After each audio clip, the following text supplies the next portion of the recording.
Hi, I'm Wes Mullins. I am one of the founders. The other founder of this is Randy Hardman. He's actually the owner of Drinklings. He's actually MIA tonight. I think he's on kid duty. The wife needed some help with the kids. We also have a podcast called The Jack and Barron Show that we do in concordance with VFF. I was like, URI, which acronym is this? I also have founded Unabashedly Resolute Institute, where we teach basic logic, reasoning, and the art of conversation, along with literature. So the tagline is the harmony between imagination and reason. Tonight, at a part of Verum Fabula Fellowship, and if you didn't know, Verum Fabula stands for True Myth, and Tolkien and Lewis were walking around Addison's Walk. Lewis was an agnostic, believed that there could be a God, but didn't know. But he loved myth. That was what he was studying. He was a literature guy. He loved Norse myth. And he didn't understand why he got so moved by things in mythology, like the resurrection of Balder, until Tolkien says all mythology emanates from a true event. And Jesus is the true myth that all myths come out of. And so Lewis was like, that makes a lot of sense. And then he became the most reluctant convert to come to Christianity, the greatest apologist of the 20th century, and one of the greatest writers of the 20th century as well. And so that's why he's worth our time to study. But Wes and I were on Addison's Walk 85 years later to the day. Yep. And we didn't that realize conversation it. took place. And we're walking around Addison's Walk, and it was like, and that's when I really felt that God was saying, walk with me in expectation. Walk with me in expectation. Don't create expectation, but walk with me expecting. Crazy things. Because if you create expectation, you'll be disappointed. But if you live expecting, then you'll always be surprised. And it was just super cool to be walking that path.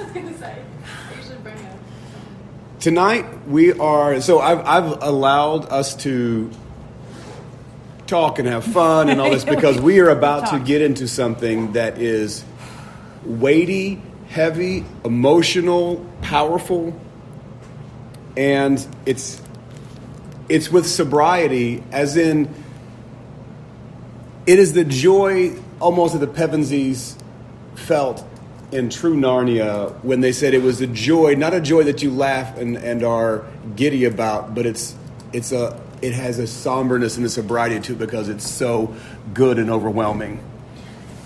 So Aleksandr Solzhenitsyn was a communist atheist who began to question Stalin.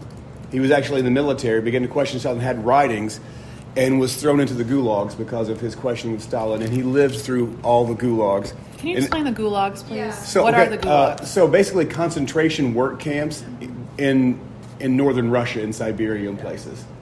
I mean, horrible, horrible, horrible places.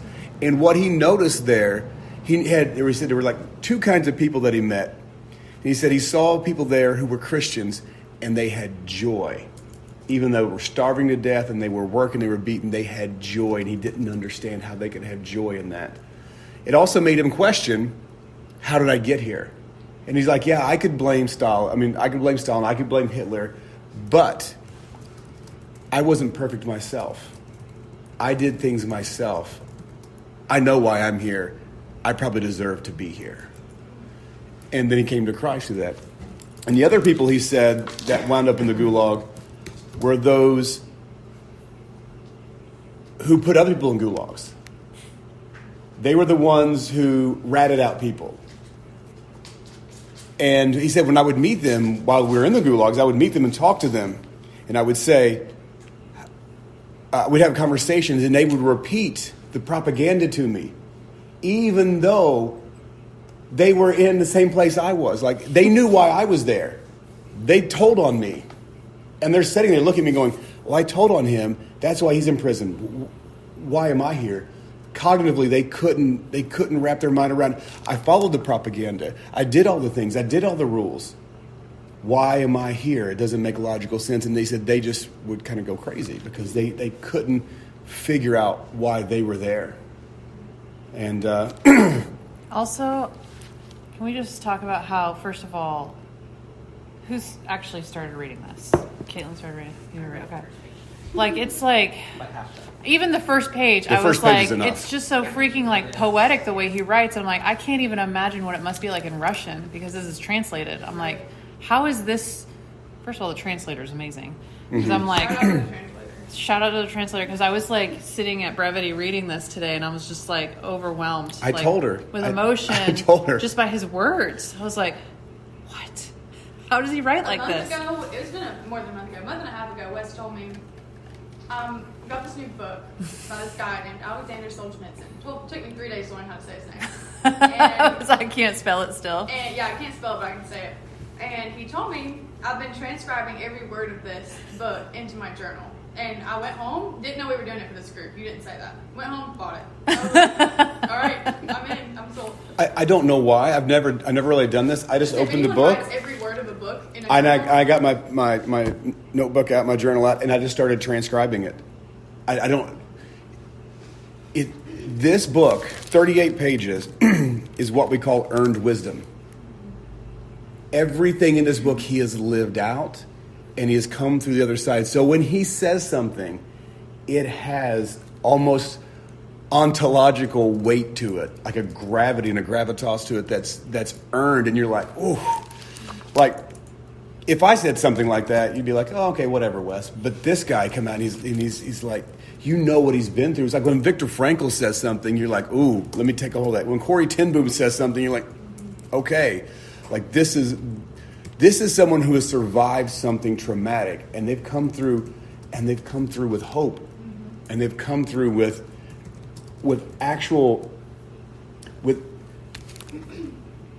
he comes out saying, hey, if you aim here, things will get better.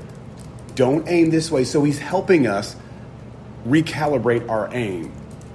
And if anybody can survive a gulag and come out with this, I want to aim where he's aiming, no matter what I'm going through, because it's good. So we're just going to read and stop. I knew it. I said we're going to just read this thing straight through. We're just going to read. I can't, because... Oh, this is transposition all over again. We're Yes. just going to read it start to finish. Transposition was so good. So who would like to... would you guys like to start off, or do you want me to start off? I'm eating, but I'll start off. Dina's very good at reading out loud. I like when she reads. Thanks. All right. Where do you want me to read to? Just read the first page. Just the first page. Okay.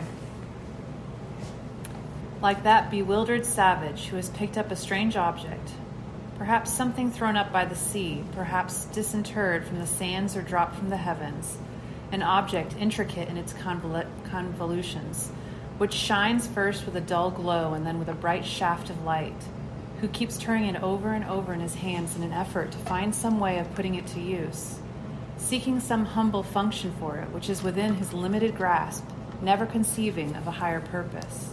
So we too, holding art in our hands, vaingloriously considering ourselves to be its master, undertake brazenly to give it direction, to renovate it, to reform it, to issue manifestos about it, to sell it for money. We use it to play up to those who possess power. Why am I crying already? I'm literally about tears right now. Yes. It's so crazy. If you get emotional, I had to read that page like 3 times. if you get, I read this and I want to weep. It's just so truth filled. Who wants to take a swing at it? What was it that spoke to you in this first page? Just when he says he gives the whole, like you said, Chris, the whole really tough to read sentence. And you're like, where is he going? Like, I had to start it over. I did too. I started it over. Yeah, because I was like, what is he talking getting at? about? And I almost had to get through it and not know what he was saying. And then when I Yes. saw the next line, I was like, okay, I get where he's Yeah, going. just like I had to read like 3 pages and I'm like, And then I'm go like, back, now I know what he's rewind. saying. Yeah. I read the first sentence and then I Googled who he was, and I felt like I needed to know him because I was like, what is this even about? I started this without like. I should send you that video we listened to in the car, and it kind of Yeah. gives like an hour recap of his life and who he is with interviews with him throughout it. I just that first sentence made me feel like I needed to do research. I just couldn't just jump in. I just knew that I needed more. That's when you know it's a powerful author. When He- they write one thing and they're like, He was not able to give this at the Nobel Yeah, he didn't do it. the Nobel Conference because they would have arrested him. So he gave it to someone else to read. Had I been there, I would have read this. And he loved Russia so much. He wanted to go. It was his country. As much as it tortured him, he loved it. That's amazing. But yeah, just him saying here, like, I didn't know he was going to art, and that's when I got emotional because you know how much art means to me. I was like, Caitlin's gonna I was die. crying. I was like, because I thought he was gonna say, I don't know, something else we don't understand, and we try to figure out what it means, and we fumble it around, we don't know. When he said art, I was like, this has been my whole life. Like my whole life, I've had this instilled inside of me. I feel like to be an artist, I'm like, what do I do with this? What is this? Like, why do I? And every time I go through turmoil or something difficult in my life, that's where you can ask her because she's lived with me for this. That's where I go, like immediately, like dart to it, like art of any kind, like usually visual art, but any kind of art, I just run to that. And I'm like, why is that? There's a reason. Like I fumble around with it. I'm like, what does this mean? There has to be a deeper meaning to this.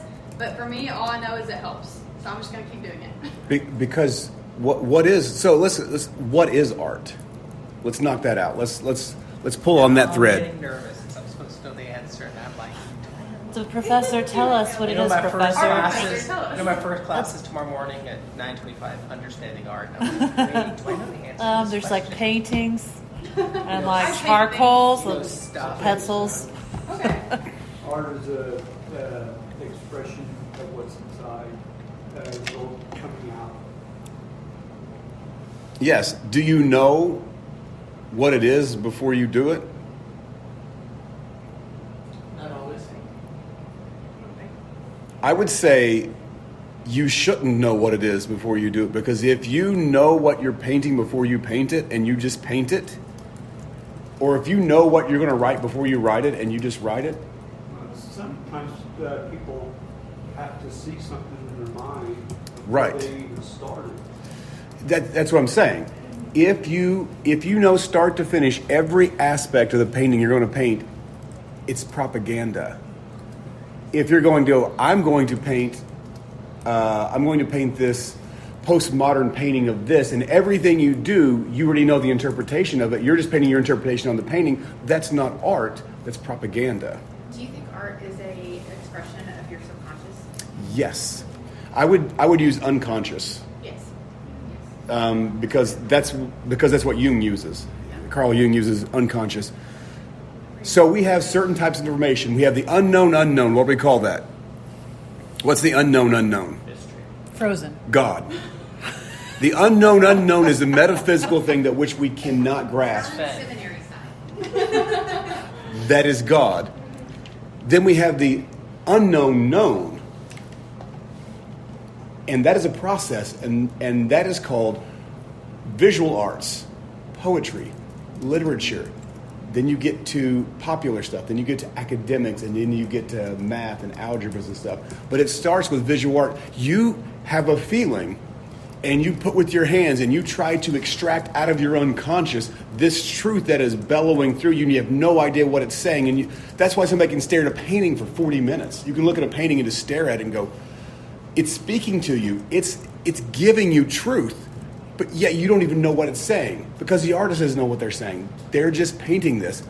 And then you get to poetry, and the poet almost knows what he wants to say or she wants to say, but they say it without saying it because it's still missing. So it's like this ethereal form that's starting to shape up. So this is the unknown becoming a little more clear. So you have this ether, and it starts taking shape in visual art. Then it starts having some structure in poetry. And then literature, you form it like God, right? Reaching down and grabbing clay. You form it into a being that can be articulated and understood. And you create a Sherlock Holmes, which is an archetype. You create this father archetype. You create the hero. You create the adventurer. You create and you create these things that are unconscious, and you give them a shape and a form. And you give evil a form. You give villainy a form. Voldemort. I know what a villain is because I've seen it. Right? So we give children the dragon, right? Because the dragon is the epitome of the great Satan, or it's this great evil that's coming after us. But we also create Saint George to slay the dragon. Right? And so we know that there's a hero, and so we use our words to create and articulate this atmosphere and these beings like God coming down and forming Adam and Eve out of the dirt into things. That's what our words do, and that's literature. So now we've taken the visual art, the truth of the visual art, and we've given it a form in a poetry, and then we've articulated it into an actual relatable being in literature. And then we get down and say, well, let's go even further. Then we get into the academics, and then we get in deep, and we go deeper and deeper and deeper. So we go from the unknown to the known to the known known. Those are the three types of knowledge: unknown, unknown, unknown known, and the known known. And so, but what Solzhenitsyn says here is like the bewildered savage who has picked up a strange object. He's talking about us, and some of the most intelligent people on the earth still fumble about with art, and they have no idea what they hold in their hands, how valuable and how precious it is. He says, and they want to do what? They want to issue manifestos about it, sell it for money, and they consider themselves to be masters of it. That's why he calls them brazen savages. No matter how intellectual you are, you don't understand. Peterson says, Jordan Peterson, you'll hear that a lot. Jordan Peterson says, you have no idea who you are because the amount of your conscious knowledge of yourself is dwarfed by the amount of unconscious knowledge about yourself that you have no clue about. So you don't even know what you think. Like you're struggling to even think about thinking, right? So we are bewildered savages when it comes to art. So he says, we use it to play up for those who possess power. We employ it at times for amusement, in music halls, songs, and nightclubs, and also at times grabbing hold of it however we can for transient and limited political and social needs. Gosh, I hate that. The thing, I don't like that. Well, I mean, it's like, when I read this, it's like, my road from graduate school to now is like, when you're in graduate school, when you think about art, everything is so political, and then they develop a scheme of like how to think about the world and how to think about art, and it's very, you learn about it, but the longer I get away from graduate school, is the less I teach any of the brand new stuff. I actually teach older stuff more now because I feel like I just feel like they've gone on a pathway where I understand it and I can teach it, but it's become irrelevant because it's self-referential, and it's like what you said, it's like it's propaganda. And the way that I think about a lot of modern stuff, and don't repeat this to you, the art professors, but it's like what the postmodern world has done to sexual relationships is an analogy of what the postmodern world has done to art. Does that make sense? In other words, just like how sexual relationships, which was meant to be covenantal love, it's meant to be like laying one's life down for another, a sign of something mystical, a sign of something that's like divine beyond yourself that you don't even understand. They've taken that, quantified it, pulled out the thing that was meant to like be covenantal, to be a covenantal connection, pulled out that thing out of its place, which is like wickedness, and then worshiped that thing and worshipped and squeezed that thing and made that thing into a slave, the sex into a slave. I'm using that as an analogy, and basically made it into like a sex slave, and that's what they've done with art. Does that make sense? Yes. Well, I'm just telling you what's happening. It's like when I teach about art and I bring people to New York City, at a certain point I'm in Chelsea, I'm like, I am not going into this gallery anymore. It is pure pornography. Like, it's beautifully done, so you've taken the covenantal beauty and craft of art, and then you've pushed it, and then you suddenly see like erotic sexuality in a way that's like non-covenantal, that's just like having a form like of godliness, pornography kind of stuff. Yeah. On the main streets in Manhattan, and I'm just like, you know what? I don't care if they fire me. There's just something wrong with this. It's like just because you tell me that this is okay does not mean that it's okay. And I felt like at a certain point, like this is what I feel like when I'm reading this article, this is the stuff I deal with. It's like, is this question right here. Just because the world thinks that this is important and the framework for how they think it's important does not make it eternally important. Right. Does not make it relevant, actually, at all. And that's just my 2 cents about like that connection between, which is saddening, which is like why I'm just like, I'd rather talk about ancient art right now. Because people actually believe what they were doing. So I think the scripture comes to mind, having a form of godliness but denying the power thereof. Exactly. Yeah. So postmodernism at its core is a cheat. Is what? Is a cheat. It's a cheat. The whole system is a scam. Because they point at themselves, you are the answer. Nothing has meaning. Everything has meaning. It's like the postmodern house that Ravi was going to speak at. And the guy says, oh, look at this postmodern house. There's stairways that lead to nowhere. There's doors that don't open, windows on the bottom ceilings. And he goes, nothing makes sense. There was no purpose to the house. And Ravi looked at the guy and says, did the builder also do the same thing with the foundation? It's a cheat. Because postmodernism couldn't exist unless there was an objective foundation of truth where which they could be silly upon. God allows the lies wouldn't be anything unless there was truth at which to manipulate the lies into. Right? Scary. But art is not desecrated by our carryings on. I was like fist pump in the air. This is what I said to you just a few minutes ago. Evil always gets what it wants, but it's not what it thought it was going to get. If the princes of this world had known, they would have not crucified the Lord Jesus. They got exactly what they wanted, and little did they know it was exactly what he wanted. They created their own demise. Oscar Wilde says it was art for art's sake, right? And that's what you see in postmodernism, art for art's sake. But it has no truth. It has no ability to produce human flourishing. If I write literature for myself, it will not benefit you any. How can you build a society upon self-referential art?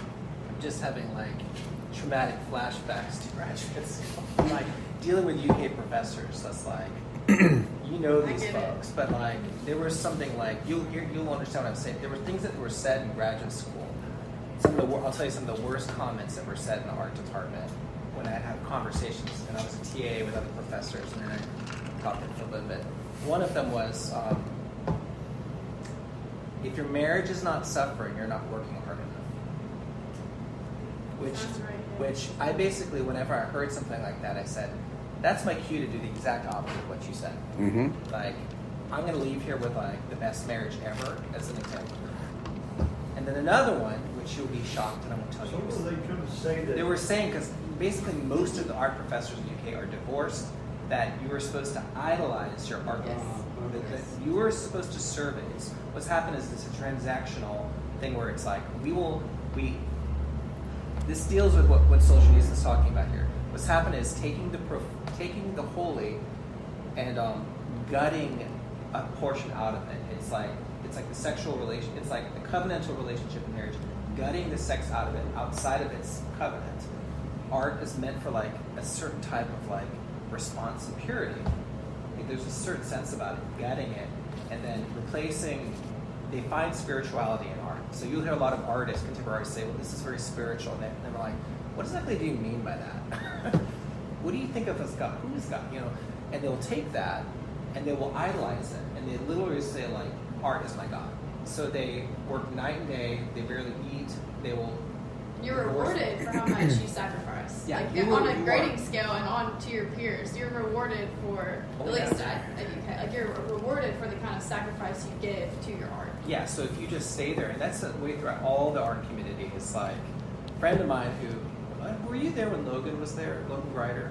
No, just after. Okay, so loads of them would come into Wilmore. It was interesting hearing somebody who came from the West Coast, went to Yale, and he said when he was at Yale, he said like it turned him into an alcoholic. He said he would just live in his studio and eat boiled eggs all day, and that was like what they expected of me, like all day long, working 24/7. I don't know, but so the second thing that I heard in graduate school that has stuck with me to today, I've heard a couple of things, was I was talking about Israel to one of the professors, and I won't say the name of the person, and I was talking to them about like stuff like Corrie ten Boom. I was talking about this, and it just still shocks me to this day.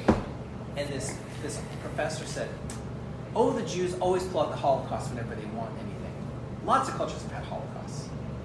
And I was like, "Did you just say that?" That's the kind of stuff you deal with in the Holocaust. My brother the other day told me that the German Jew who was in the prison camps was brainwashed because she liked Trump.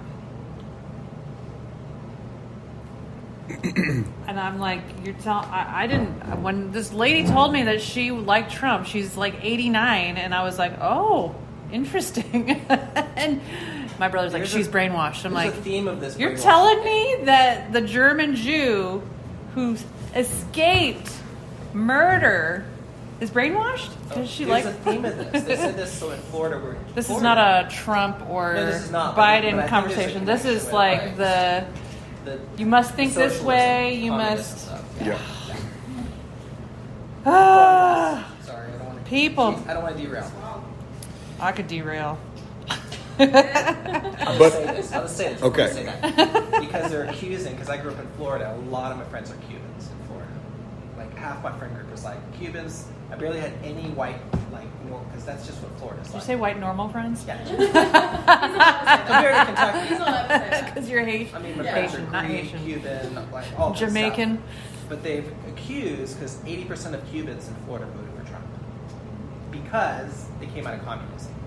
You're from Jamaica, right? I'm coming from Jamaica. Right, And it's very like I feel similar just as strongly. And they accuse them of being brainwashed. Mm-hmm. The similar accusation. Oh Jesus, Lord Jesus. This book will deal with all of that. So you've set us up really well, actually. I feel bad.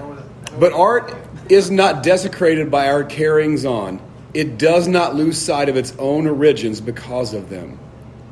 And each time and in each mode of it, it sheds on us a portion of its secret inner light. That doesn't make you want to cry. I don't care who you are. I'm going to read that again. Hold on. You've got a heart of stone. It does not lose sight of its own origins because of them.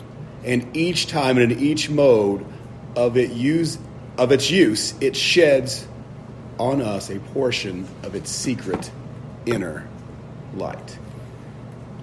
It doesn't matter if you try to... Huh? My translation is a bad translation. There's an online translation that says, but on each occasion and in each application, it gives us a part of its secret inner light. The one that I'm reading from at home is that one. That's a better written. This I was like, is amazing. This is like NIV to... that was my translation. But can we all embrace the light? Who is there so bold as to proclaim that he has yet defined art? There's your line. Yeah. There's your line. But who is there so bold as to proclaim that he has defined art? So what is art? I haven't defined it yet, because who am I? I'm just a, what do you say, a bewildered savage? I'm a bewildered savage. I watched a movie a couple weeks ago called The Professor and the Madman. Oh, we have that on our queue. It's on Netflix. Is it good? It is, but there's a whole scene in it where he cannot define art. I mean, he pieces apart, he picks it apart, and he's like, we need to start all over again with art. We can't figure it out. And so I just thought it's not what the movie's about to that extent. But that scene is very, it's noteworthy, and it goes along with this. It does. He could not, with all the strings attached and a huge million different kinds of definitions, could not come up with the way to put it in the Oxford English Dictionary. Do you know how to know something is to be considered to be believed? Say that again? Yeah. Do you know how, when you get a piece of information, that it is could be considered, that you could consider that you might want to believe it. It's if that same piece of information, that same premise, that same conclusion is found in multiple knowledge bases. If it effervesces to the top of science, philosophy, art, poetry, theology, math, if you continue to see this truth come up through there and it holds true in different disciplines, you might want to hold on to that. Art is one of those things that there is something that will move you when you see a movie like that, when you see something like that, when you see the binary sunset on Tatooine. Why are you moved? Take note of that, because you'll feel that other places when you stare at a picture, or when you hear a piece of music, or when something in your life happens. This truth of this thing will come up again and again, and when it comes in different forms, when it comes up in theology, when you're reading the Bible, you're reading that, and it comes up, and you're like, oh, I have that same, I felt that before. Take note of that, because it might be worth believing if it continues to come up in other knowledge sources. Go ahead. Isn't creating a direct channel to the creator? Mm-hmm. The creator created creation to create. So when we create, we're channeling that inner piece of eternity that's within us. So that's why I feel like it's so, you can't describe it, you can't fathom it. That's why people are so enamored by it. It's because beyond us. It's Truly. beyond us. It's a piece of the creator in us who created us to create. Like channeling the creator. That's why we become image bearers. Every time, you 100% nailed it. Every time you write a book, you sit down and you create a story. What are you doing?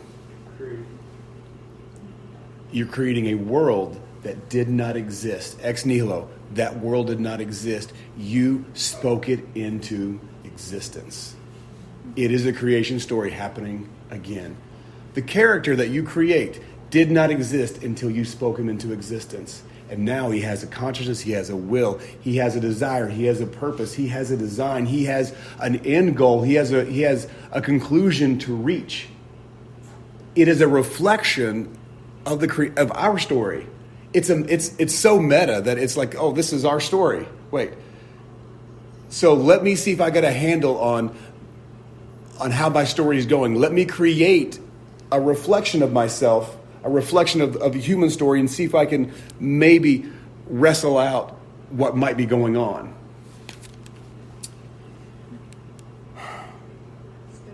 But who is there so bold as to proclaim that he has defined it? That he has enumerated all of its facets.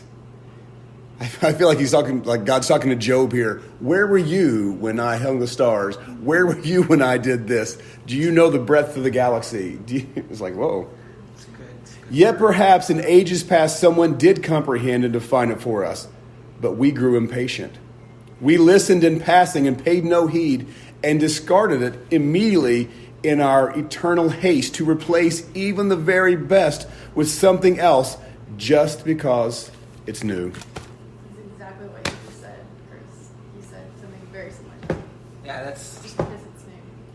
that's why I'm like, the older I get more curmudgeon. I'm just like, give me that ancient stuff. It's like, Curmudgeon-y. This is the 21st century philosophy. We have taken science and technology and said, well, because technology increases and older technology becomes obsolete and it becomes less valuable, therefore, everything follows that pattern. And so philosophy becomes less useful and obsolete because newer philosophy takes its place. But that's not how it works. How many thoughts are there about God? Anybody know? Your URI people, how many thoughts are there about God? You looked at me. There are 3 thoughts about God. Oh, You know it? no, but I recall. If I have my journal, I wrote it down. I wrote it down. There is monotheism, There is pantheism and there is atheism. Every theological philosophy comes from those three thoughts, and that's it. There is one supreme being who's greater, the greatest possible being. There is no being. Everything is God. Those three thoughts, in 6,000 years, that's the best we've got. So there's not a multiplicity of philosophies. So every time somebody comes up with a new philosophy, it's rooted in one of those three areas. How many thoughts are there about our existence? There's three. Necessity, chance, and design. Existence had to happen, it happened randomly, or there was a mind behind it that created it. Those are the only three thoughts in 6,000 years we've been able to come up with for our existence. Every thought that postmodern people come up with, or 21st century thinkers come up with, is rooted in one of these three thoughts. It's not difficult. But every time in our haste, did you hear that? In our haste, we want to replace it and pay no heed and say, it's old.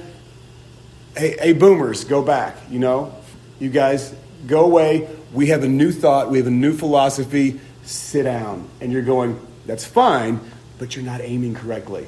I promise you, you're not going to hit it. You're not going to hit your target because you have, in haste, you have aimed incorrectly and you are going to miss the mark, which is sin. Sin is an archery term that means to miss the mark. Unless you aim correctly, you are not going to hit it. In your haste, you are going to get rid of, you're going to take the pillars out on which your philosophy stands. You're going to remove that pillar because you want to replace it with something new, not realizing that the entire thing sits on that. Can I say, you just said that reminded me of something I saw in prayer, it got to be 4 years ago. I was with a prayer group here in town, and I saw this image. I saw this old, big, building that was built with steel, industrial building, like a downtown New York building. And I saw the base underneath it, these pillars coming down, and I saw Jesus underneath it with a sledgehammer, and all these angels, and Jesus started to knock out the pillars with a sledgehammer. And Sledgehammer. like sledgehammer. Just remind me of that, where it's like, I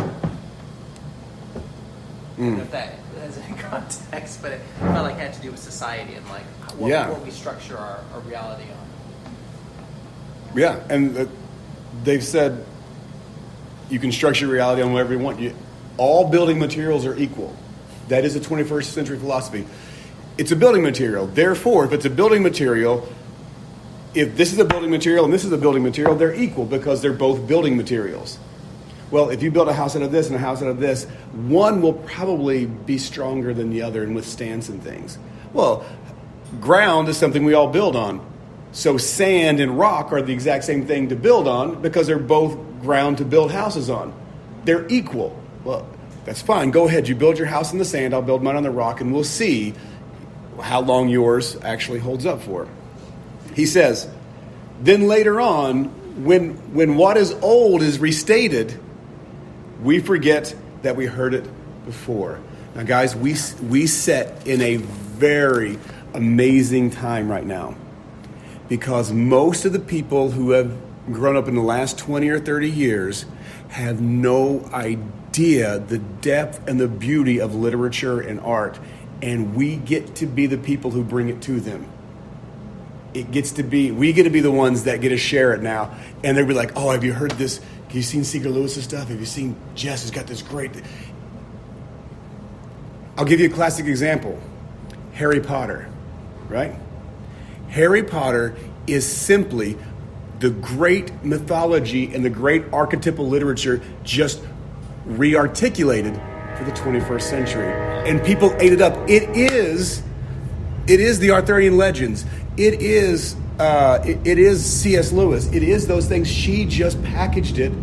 She took all the archetypes that we need and desire, and then brought it to the 21st century, and she's a billionaire. It's like, oh, this is brand new. It's like, no. It's what you've always wanted. It's what the Old Testament is. The Old Testament is archetypal literature that is necessary for human flourishing. She re-articulated it and has everything in there. What is the one thing that Voldemort can never have, and it's the reason why he can never get what he wants? Love. What is God? Love. I mean, it's simple, but it's an archetypal theme, and people were starving for it, and they didn't know it. She restated and like, oh, I've never heard that before. Wait, love? That's the great thing? Who else wants to read? I'll keep going. One artist imagines himself the creator of an independent spiritual world and takes on his shoulders the act of creating that world and its population, assuming total responsibility for it. But he stumbles and breaks down because there is no mortal genius capable of bearing such a load. Just like man, who once declared himself the center of all existence, but was incapable of creating a balanced spiritual system. I highlighted that whole part. Yeah. That was just good. Go for it. Just, I think the ending really, when it says, just like man, who once declared himself the center of all existence. I mean, that is just us to a T right now. You know, pointing to self. And it's interesting because, like you say, even though we're always pointing at ourselves, like, how can we do this and we do that, the things we crave, like, and we compartmentalize all this because it's always ourself. But then in one part of our brain, we're like, but then I love Harry Potter, and that's about sacrifice. So that's confusing because I don't know anything about that. Like, everything I care about is myself. But then you see something, like you read the Old Testament, you read the New Testament, you read the redemption story and like the rescue story of Jesus, and you read that and you're like, that's what I love though. So it doesn't make sense. And so I think we're just confused because, like I said, at the end here, it says, but was incapable of creating a balanced spiritual system. And I feel like that's just us every single day. We try so hard to be like, okay, this is how I feel, and this is what I'm trying to do, and this is where I'm going. And then every time we do that, we always leave out the most important possible thing. We leave it out every time. We're like, this is what I'm doing, but this is really where I can feel I'm being pulled this way, but I'm going to go that way. So it's like just balance and how difficult. It's just we're not meant to do that. That's not the weight we're meant to carry. We're not meant to be the creator and meant to be the existential being that has all this weight. That's not our job, and we obviously do it very insufficiently. Why? Why are we insufficient? We're not meant to be sufficient. I mean, that's God. Yeah. Say it again? Yeah, we're not God. Remember what I said earlier? So I'm going to be a little crass with this. What the hell do you know about yourself anyway? Yeah. You think you're the existence? We Try know. aiming at yourself. What are you even aiming at? You don't even know what you are. So how can you aim at something in which you have no idea what you are? And you're going to be the center of all existence, and you're going to be the omniscience at which you're going to be this great omnibenevolent Lord who's going to be the answer for everybody. You can't even be the answer for yourself. This is why I left atheism, is because atheism required for me to be my own salvation. I'm like, I am screwed up. If salvation is on my shoulders, man, I am doomed because I don't know. I don't know what I'm doing. Like Paul, I want to do the good thing, but I do the bad. I don't want to do the bad thing, and that's what I find myself doing. I self-sabotage. How can I self-save if I'm self-sabotaging all the time because I have no idea who I am or what I'm about? And on the flip side of that, we're not capable of that, and we're also not capable of the glory. We're not capable to hold the weight of that. It's like Come on. Going back to C.S. Lewis, like the weight of glory, we read that, and that was one of my favorite things. And I also pulled on this metaphor with weight of glory and transposition because that's flip side of the same coin. So it's so funny to me how we can't carry the weight of the burden like you're talking about. We can't carry the weight of the responsibility, but we also don't carry the weight like God does when it comes to glory. Like we have no understanding of, we can't appreciate, once again, like what he's saying, we can't appreciate things for what they are. We don't understand things for what they are. And so we try to have this understanding of, I understand art, I put a label on it, I put a definition on it, and it loses. By us doing that, we're limiting what it really is, and we're not able to actually see it for what it truly is. And so we can't hold that. We're not big enough to hold the glory of. Because in our current state, it says, C.S. Lewis says that weight would crush us. But yet, we are made to be temples of God and hold the Holy Spirit inside of us. And one of our friends, he doesn't teach at Asbury, he went up to Indiana Wesleyan, I think, to teach in the seminary there. He did a great talk about this. He said, he talked about God being simple, but not simple like. Mm-hmm. He talked about that God is simple in the sense where when he's in us, he's not partially in us. He's 100% inside of us. His complete Godhead is inside of us, yet he's there at the same time in heaven. He's simple. He doesn't in other words, he doesn't come in just parts. He comes in whole. Does it make sense? No, that makes absolute sense. That's Aquinas. So that's we are complex creatures because we are dualistic. We are body and soul that have not yet been in sort of the hypostatic union. We have not been solidified, if you will, in the Great Divorce and become solid people. We're still like people getting into the car. There's a car and then there's a driver, and they haven't been merged yet into one thing. We're still two separate things. So the consciousness gets into the vehicle and drives it. But sometimes somebody can get out and let somebody else drive the car for a while.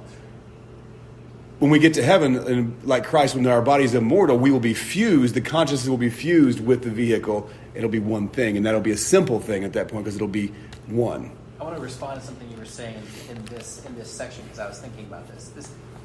I keep talking to people about this, but I've come to the conclusion, two different things about this. A thought from somebody else that I heard recently that I thought was really profound was, in this culture right now, I was listening to somebody talk about this, talking about, you may have heard this talk, about this culture has a Judas spirit over it. And he defined Judas spirit as American culture and the world culture right now, the world spirit, as wanting intimacy without covenant. In other words, Judas wanted intimacy with Jesus, but he wasn't willing to stick it out. It's a cheat. It's a cheat.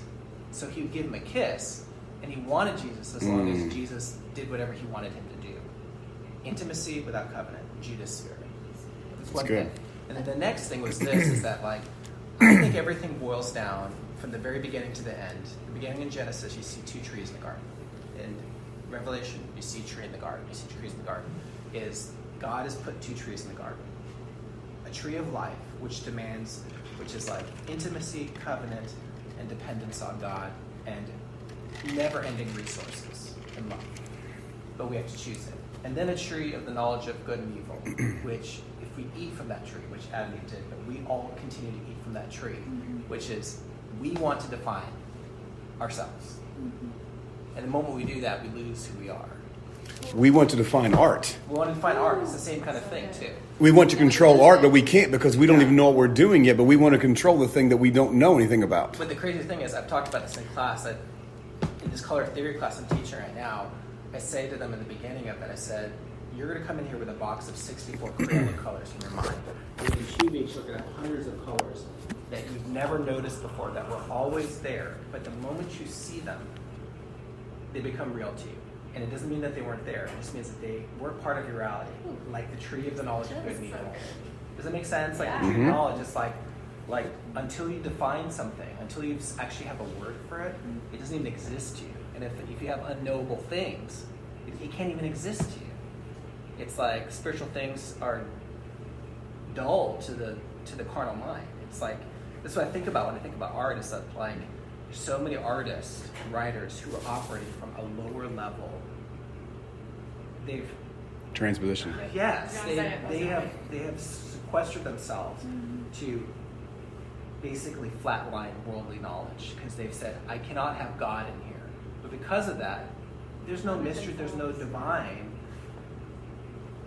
I don't know, this is a long conversation. But It's interesting that you brought up the trees because as we were talking, like, what don't you have knowledge? I was thinking about, just makes me sit where Eve was sitting, and when she was choosing to eat from the tree, I just wonder, like, when she thought she was getting good and evil, did she think she was getting everything? Because she didn't. She still did not get everything, which is why we still have holes in our knowledge. It's like, why, I don't know. Just thinking about that. Like, well, I think something that Solzhenitsyn talked about here just a second ago, that, and it also reminds me of Job. It also reminds me where God, throughout Scripture, allows, when he gives a word, inside of the word, he believes, he has full faith in the word. And you see this over and over again. You see with Job, you see with Jesus, temptation of the wilderness. Jesus is the word, right? And he allows the word to be tested. God so believes in his word that he doesn't give a word, and even says in the parable of the talents, when it talks about Jesus is explaining the parable of the talents, he says, and the ones who fell on rocky ground, those are the ones who receive the word. But he says, when trials and temptations come, because the word attracts trials, basically. The word actually, trials come because of the word planted. They fall away, which is like, it shows you that like testing and trial, like the word actually attracts testing. It attracts shaking. And that's God's plan. Like, he is okay with that. Because if it's true, it can be shaken and it'll stand. I don't know. I'm just thinking through. Sorry. Well, that's good. So in one of C.S. Lewis's great books, he says, why should the gods listen to us as we babble about with things that we think we mean? How can we see them till we have faces too? And I was thinking about, as we're talking,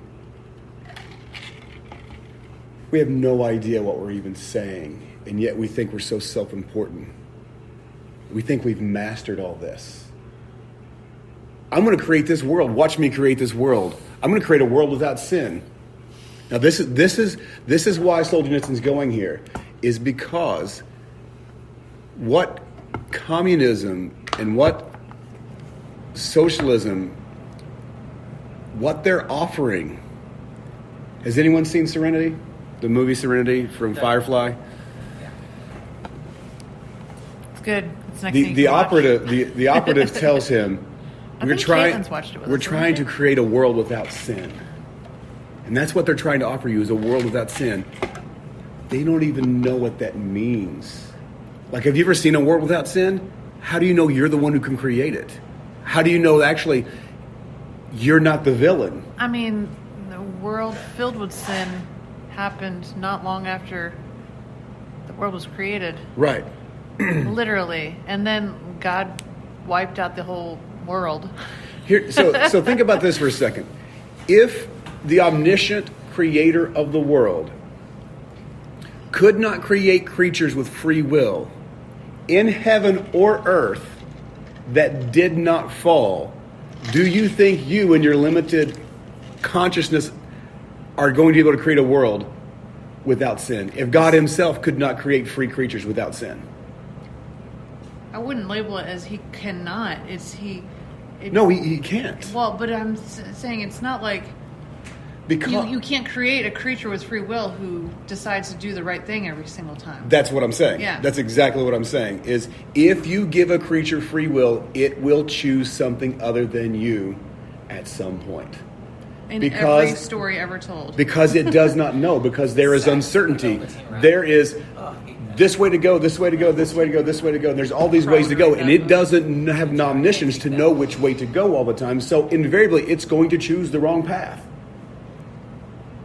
So God himself, in giving you free will, knew invariably you're going to misaim. You're going to aim the wrong way. He's not surprised that Adam and Eve fell. He's not surprised that Satan fell. He's not surprised because he knew in creating creatures with free will that was going to happen. But Alvin Plantinga says that the good of the cross is so good that creating creatures with free will who aim incorrectly because of the cross and the redemption of the cross, it's so much better than if he created a world where everyone did the right thing all the time. Now that's a thought to wrap your head around. I was going to say, you're just not going to like this, but which is why The Last Battle is the best book in Narnia. Come on. I don't Yes. dislike the comment at all. I don't disagree. But I see where you're coming from Bothered because by it? it's Huh? really You hard. bothered by it? No, I just that book breaks my heart. Because it's like It's not that- 97% really horrible. It's and not that I 1% dislike is the good. book. It's that I weep as I read it, Yeah. and it's very hard for me to read. It's like Harry Potter. Each book in Harry Potter gets a little darker. Each one. Yeah. A little darker. And then by the last one, you're like, 90% of this book is sad and sorrow. Well- but then the redemption story is worth it, you know? Sin, when it is sown, it's death.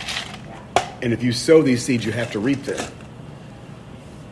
And there's a weighing, and then there's a redemption through it. Does someone? We're just going to read somebody just want to read the last of this? What's the? Wait, where's the thing I told you? Is that the one? Oh, yeah, I want to read this part. Okay, so just read the rest of it, and we'll just attack it all at once. This one, What page are you on now? page 3 on this. Page 3. Is it where another artist? Yeah. Another artist realizes that there is a supreme force above him and works away gladly as a small I want to be apprentice dishonest. beneath God's heaven, even though his responsibility for everything he writes or draws and for the souls which perceive it is all the more strict. But still, it was not he who created this world, nor is it he who provides it with direction, and he has no doubts of its foundations. The artist is only given to sense more keenly than others the harmony of the world and all the beauty and savagery of man's contribution to it, and to communicate this poignantly to people. And even in the midst of failure and down at the lowest depths of existence, in poverty, prison, illness, the sensation of a stable harmony will never leave him. Here we go. Get ready. Get ready. However, all the irrationality of art, its blinding twists and turns, its unpredictable discoveries, its soul-shaking impact on people are too magical to be contained within the world outlook of an artist, in his conception or in the work of his unworthy fingers. Archaeologists have not yet discovered any stage of human existence without art. Even in the half-light before the dawn of humanity, we received this gift from hands we did not manage to discern. Nor have we managed to ask, why was this gift given us, and what are we to do with it? And all those prophets who are predicting that art is disintegrating, that it has used up all its forms, that it is dying, are mistaken. We are the ones who shall die, and art will remain. The question is whether before we perish, we shall understand all its aspects and all its ends. Not all can be given names. This is my favorite part down here. Some of them go beyond words. Art opens up even the chilled, darkened heart to high spiritual experience. Through the instrumentality of art, we are sometimes sent, vaguely, briefly, insights with logical processes of that thought cannot attain. Like the tiny mirror of the fairy tale, you look into it and you see, not yourself, but for one fleeting moment, the unattainable to which you cannot leap or fly, and the heart aches. That's so good. That was a C.S. Lewis moment right there, by the way. That was Yearning for something more. The longing. Oh no. The longing for the I say mountains. it's like almost the line in there that I say in my classes, and it's art history line, is that the one thing that's non-negotiable in history is that there's always art. Always. In every culture. Every single time period. It's the one We non-negotiable. can't I love not that. create. I love that Cannot. quote that he says, and he's like, the question isn't who's going to die, we're going to die, and art will remain. The question is, are we going to discover all its facets before we die? And the heart aches. And the heart aches. I love that he ends that with It's that. such a good analogy, like just looking into a mirror and you see something for just a second that's unattainable, that you want so badly. And he capitalizes the U. Mm-hmm. It's so important if you're reading the book. Unattainable, That'd be and yet good. your That's heart line in aches. the- This is so good. I can't go over it. So good. It's really good.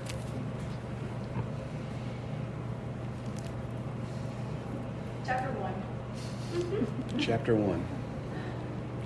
I gotta say, it's like I just was drawn back to a moment when I was in Cambridge, and I would like take my sketchbook out and I'd go up to like, you've been to Ruth and Tyler, their house there. It's just a thing that 70% of people that come to VFF lived in England at some point. Well, So they I feel like visited. My it is. sister-in-law Totally. lived in It's totally Cambridge. normal. You all, And they went and David visited my and sister. Janelle also lived in England. That's true. That's right. But I remember I have this journal that I keep just for art, and then I have a journal I keep for like God thought film. And I was on this hill drawing the forest in Harleton, and I was looking over, and I was asking myself, and I feel like for me it's like it's so hard to get to the simplest questions I keep asking and I can't get an answer for. And the simplest question that I ask is, what am I actually doing? What am I looking for? Like that's a question I've asked. And I've been doing this forever, which is funny because it's like I get calls from galleries, I get calls from like magazines, and you'd think I have this figured out. Like I got contacted by Fine Art Connoisseur magazine saying, you're going to be in our next issue. One of the collectors has a full spread. We also do Plater magazine. Would you like to be in that? And I still can't answer that question of like, I know why I'm doing it because God told me to do it, but I don't exactly know exactly what I'm looking for. It's like a very simple question. Like I'm like, what am I doing? You talked about this before, Chris, about like going farther into the forest. Oh, yeah. Remember? You should keep going about that. 'cause I'm gonna Oh miss well, I something. have this thing where it's like I do lines where I'm looking for a pathway into something, and I've had different artists contact me and they're like, your pathways. I don't understand. They're so amazed with these pathways, but I think that for me, like I'm trying to get into something mystical. I don't even know. And you talked about it really well. Is that if I know what I think I'm doing when I start a painting off, it will usually suck. It'll usually be crappy. Like I start a work off and then it has to literally die a number of times and it sits until finally like something happens that I don't know what happens. And then something happens that's like, oh, that's what I'm doing.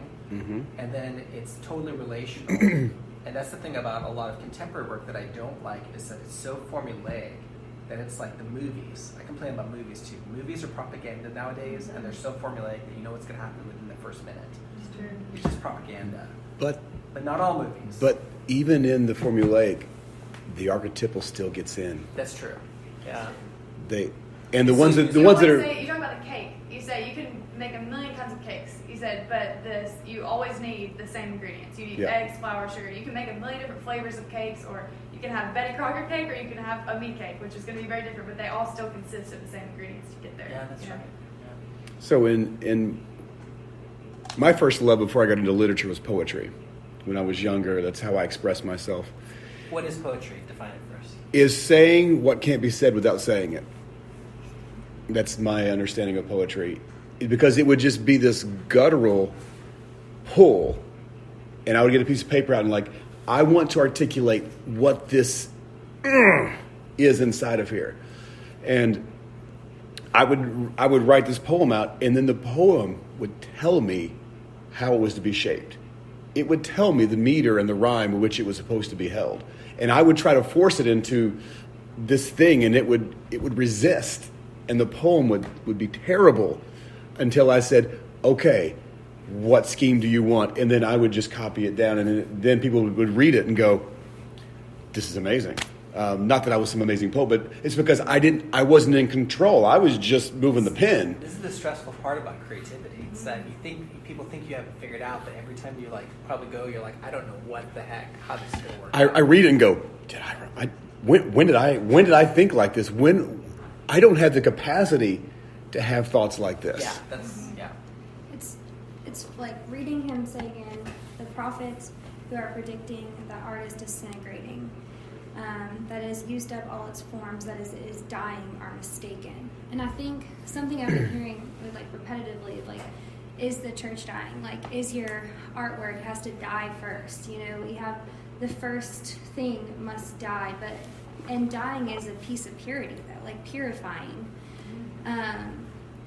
For like the new to be reborn, or to come into something that's new, to be restored. You're beating around the bush that the church needs to die and come back. I mean, I think because I don't think you're wrong. You're saying that. I mean, I think agree with that like in a sense, I that's support why, you. like from your talk with Don Weiss, and then again I was listening to another podcast today, and they both said it, but it's like yes and no. Like it kind of has to die in a way to be born again. You know, like that is our archetype of Jesus. Yeah. And A seed, unless it falls to the ground and die, yeah. So doesn't produce any fruit. just how you were talking about like art. You know, is it dying? It's just being purified. Well, I think what you talked about with the church, my mind just immediately went to the Temple of Solomon. It's like there's this pattern as humans. I know that we're born again and we're like filled with the Holy Spirit, so the pattern has changed because God inhabits us now rather than inhabiting a place and just selecting people to sit on every once in a while in the Old Testament. But the Old Testament, you have this like structure where like God inhabits this structure and then a cloud falls on it and they can't get up, right? Mm-hmm. But it is not too long after that they're like, that the glory of his presence, they take the glory of his presence and they try to make it formulaic into just form. And then you have the priest doing their things and doing their stuff. And they still do that. And they still do their stuff. And they're wanting to rebuild a temple and just do the stuff. And even when and then it becomes like the Lord actually condemns them for that, because it's like, I don't know. So you weren't here when we talked about this. last week or a few weeks ago, but denominationally, we get a piece of information that we think is the truth. And then we build walls around it, and we don't let anything in. Yeah. And yet we forget that there are snakes inside. We keep all the dragons and the snakes out by the walls, and we forget that the snakes are inside us, and the snakes are inside there. The truth is not to be contained within the walls, because even in that, the church, what do? We create bylaws, we create committees, and we create these things, we create these structures. I mean, systematic theology seems like it's an oxymoron. Can we really systematize God, the study of God? Are we really that good that we can say, no, this is exactly how God is? This is exactly... Because C.S. Lewis says, what? I was going to say. Go for it. My idea of God is not a divine idea. It has to be shattered time and time again, and he himself shatters it. And he himself shatters it. My theology from a teenager to my 20s to my 30s has been broken down and crushed and had to be rebuilt and broken down and crushed. And every time it's come out refined, it's come out pure. I've more powerful. More loving. I'm more in love with him. My relationship is deeper and stronger each time. And you know what falls away, though? My dogmas fall away. The extra clothes. The extra things begin to fall away. And it's just, all I just want you. I don't want the stuff. I had a picture of this. It's like, I think it was about a year and a half to 2 years ago. I was praying, and I saw a man on the street here between the university. This is my prayer time, between the university and the seminary. And I saw a man standing in the street, and it was very clear that the man was in the church. And the man had all kinds of clothes on, all kinds of like jackets upon jackets. And then Did you actually see a man? this is my imagination. Oh, in your imagination, So okay. I'm praying, and as I'm praying, I just sense the Holy Spirit saying, I am doing work of purification right now. And then I saw the Lord in this prayer imagination start to pull clothes off the man until the man was completely naked. And the Lord is saying, this is what I'm doing right now. Mm-hmm. And then I recognized like all these extra things that we put over. I don't know if that makes sense, that picture, what I'm saying. But I feel like that's the purification. Well, it's the only actual image we have of life before sin. Come on. That's it. I was saying preach. Okay. That was good. Yeah. It's the only image She's of like, us. I'm done. I have more thoughts than that. She's like, that's all I got. Right No, that- now before it And flies then away. Jesus That came was- down. That was perfect. That was perfect. That's one of those things you write down. Yes, we need. Yeah, anytime you get a thought like that, you write that down. Write that down because that's a good one. That is yes. Wes, we'll be talking in the car, and I'll say something, and then I'll continue. He's like, write that down, put it in my phone, write it down right now so we remember it. It'll fly away. I love that. Because you're in this moment. Here's what we do at VFF. We create an atmosphere for you to transcend your current thinkings, your current doctrines, your current dogmas, everything. We create this atmosphere for you to wrestle, to not be afraid to ask questions, because if you're inside the walls, you're not allowed to ask questions about the things that are outside the walls. Go on, preach. And so that's why I say bring your heresies. Bring yourself and your questions here, because this is where we wrestle. And in wrestling, we have had so many moments here where people have come to transcendent ideas, transpositional truth that they didn't know on their own. I remember David. I was literally just about to say, David, you need to go listen to Way to Glory podcast. Yeah, the Way to David Glory just started- podcast. The Holy Spirit or something was just coming out of him. His demeanor changed, his face changed, and he went bam, bam, And bam, he bam, was, bam. like, And saying things. It was he's like, crazy. guys, I blacked out. I don't know what I said. I'm not sure what it was, I but said, I got it on the podcast. it's like we recorded It's that. here. That was wild, yeah. Ah, those were the days. But that's what this is. This is an atmosphere for you to come in, lock horns, and wrestle with the questions of, because if you can't ask questions, you never get to answers. God is big enough for us to ask questions, and when leadership gets paternalistic When governments get paternalistic and say, no, you are too dumb to ask questions. Just listen to us. I'll do it for you. Listen, you just do this. It's for your own good.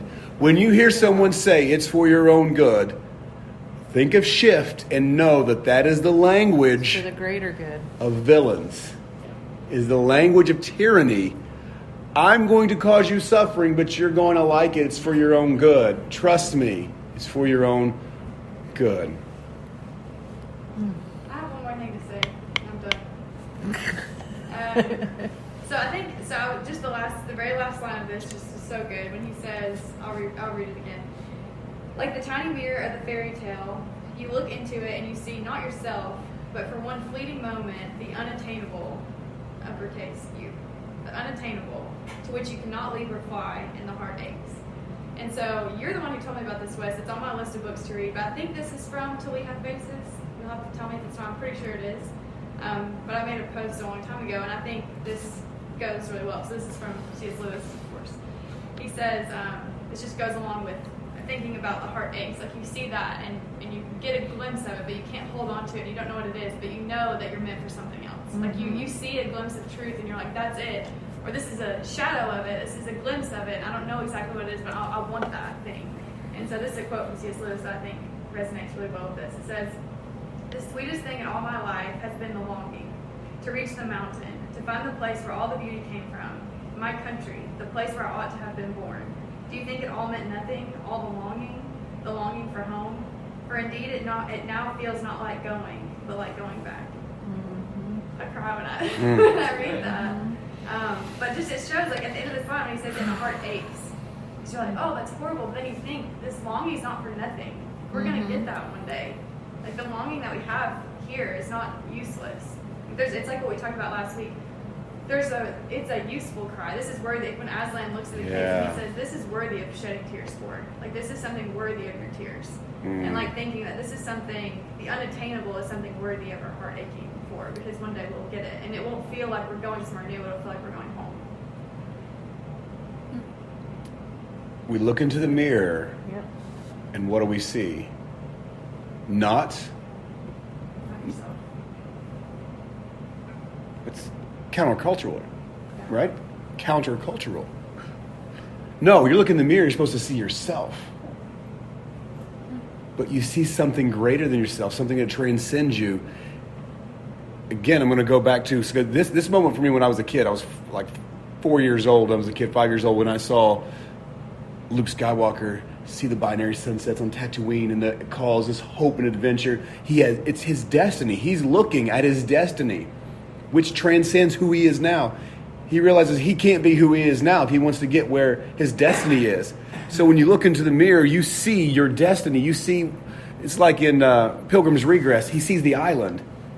Lewis sees the island, and he spends his entire life looking for the island. Why? Because it's a worthy pursuit. It's a worthy aim. It's an aim. It's a direction to point yourself. When you look into the mirror, you see destiny. And the only way to get that destiny is you have to aim at it. If you aim at yourself, not only will you miss, but you will miss terribly. And you will end up with suffering, and you will end up with pain. But if you aim at the mountains,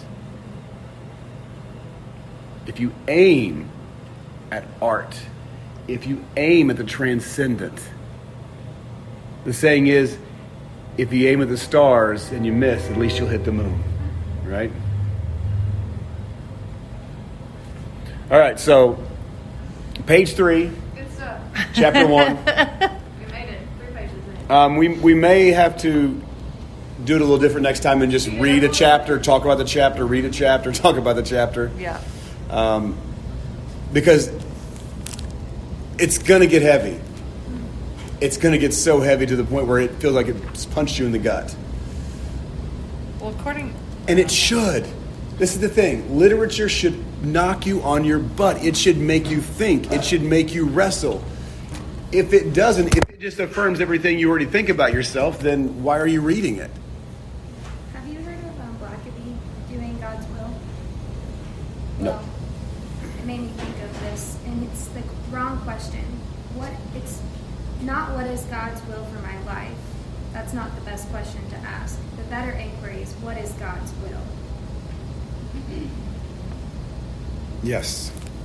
It's like what you're saying about removing ourselves out of the equation. Yes, thank you. I say situation. It's not, yeah, and I think I was listening to Glenn Beck one day, and he said, so we need to stop asking God to get into our will, and we need to get into His. Yeah. So, what is it? So I have a quote. She said, Caleb loves Glenn Beck. I said, I have a quote from Glenn Beck in my book. She fell in love with Glenn on election day. I did. I like this guy. I don't like his name's Glenn. I like this guy. His name's Glenn. I like this guy. I was like, all right, Glenn Beck. Now I know. What was the quote? The quote is, we need to stop asking God to be on our team and start telling him that we're on his. Yeah. Good quote, Glenn Beck. I implore you to read this. For me, this has been the most important book I've read since Abolition of Man. Reading that right now. And Abolition of Man was the book that got me. Did we read that here? No, we have not read that yet. Is that at home? Abolition of Man tough. was the first time that I ever thought language matters. Is that the one about leisure, the invention of leisure? It's about the professors, right? No, it's about the waterfall with Coleridge and the waterfall. And it may have to do. So the premise of Abolition of Man is all great philosophies come to the idea that morality is objective, Yes. epistemologically. Yeah. It's a short read. It's a short read, but the main premise is be careful Wait, how you learn. It will shape who you become. this is the one where he starts off and he's talking about The waterfall. an English literature book that Yes, the Green Book, yes. and he's like reading this over and it's like current and yeah. He predicts postmodernism, and he predicts what will happen if postmodernism takes control of the school system. Be careful how you learn. It will shape who you become is the first lesson. And the other lesson is all great philosophies come to the understanding that morality is objective. But it's only epistemological. He doesn't say God in the book. He doesn't bring you to the Judeo-Christian God. He just says, good epistemology knows morality is objective. When he goes to mere Christianity, he takes that epistemology and anchors it to the ontology of the Christian God. So, All the words I can't say. There it is. all right, guys, this has been awesome. Thank you so much for being here. This is, as you can't tell, I'm hyped. This has just been so incredible for me. It's a big switch from Narnia last week. Yes. It's a big switch, but in a good way. All right, so that's you can shut us down. I better make it on the podcast, so that was a good discussion. Here we go. This is we're going to cancel it tonight. So further up. Further Further in.